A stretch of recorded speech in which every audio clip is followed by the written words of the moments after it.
ଭଦ୍ରକର ବିଜେଡି ଦଳର କିଛି ଅସ୍ତିତ୍ୱ ରହିବ ନାହିଁ।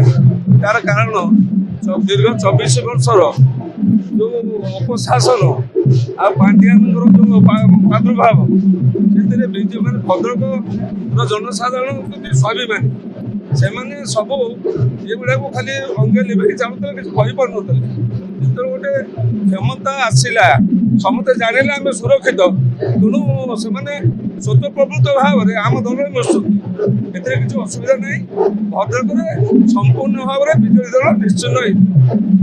ଦେଖନ୍ତୁ, ବର୍ତ୍ତମାନ ପାଇଁ ଭାରତ ବର୍ଷରେ ଭାରତୀୟ ଜନତା ପାର୍ଟି ଆଜି ପ୍ରତ୍ୟେକ ବ୍ୟକ୍ତି ପାଖରେ ପହଞ୍ଚିଛି ଏବଂ ନରେନ୍ଦ୍ର ମୋଦିଙ୍କ ଯେଉଁ ବିକାଶମୂଳକ କାମ ଆଉ ବିଜେପିର ଓଡ଼ିଶାର ମୋହନ ମାଝୀଙ୍କର ଯେଉଁ କାମ ଏବଂ ମନମୋହନ ସାମଲଙ୍କର ନେତୃତ୍ୱ, ଆମ ରାଜ୍ୟ ସଭାପତି ମନମୋହନ ସାମଲ ନେତୃତ୍ୱ, ଇଏ ଆଜି ବିଜେଡ଼ି କି ଛାନିଆ କରିଛି ଏବଂ ବିଜୁ ଜନତା ଦଳର ଯେଉଁ କର୍ମୀମାନେ ଥିଲେ ସେମାନେ ଦେଖୁଛନ୍ତି ଆଗାମୀ ଦିନ ପାଇଁ ତାଙ୍କର ଆଶାବାଡ଼ି ହେବ ବିଜେପି। ସେଥିପାଇଁ ସେମାନେ ଯେହେତୁ ଆଣ୍ଟି କଂଗ୍ରେସ, ତେଣୁ ଯିବେ କେଉଁଠି? ସେମାନେ ଆମ କତିକି ଆସୁଛନ୍ତି ସ୍ୱାଭାବିକ। ନା ଦେଖନ୍ତୁ, କାହା ଯୁଗ ସରିବ କରିବ ସେ ବିବାଦ ଭିତରକୁ ମୁଁ ଯିବି ନାହିଁ, କିନ୍ତୁ ଭଦ୍ରକ ନୁହେଁ ଓଡ଼ିଶାରେ ବିଜେପି ପୁଣି ଯେଉଁ ଆଗାମୀ ପଞ୍ଚାୟତ ନିର୍ବାଚନ ଆସୁଛି, ପୁଣି 29ରେ ନିର୍ବାଚନ ହେବ।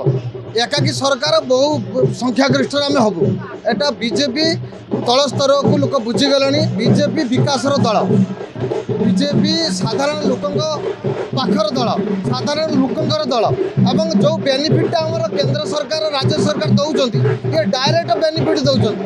ମାନେ ଲୋକମାନେ ଆଉ ବୋକା ନାହାନ୍ତି ଆଉ ରହିକି ନିଜର ଭବିଷ୍ୟତକୁ ନଷ୍ଟ କରିବେ ଅଲଗା ଦଳରେ।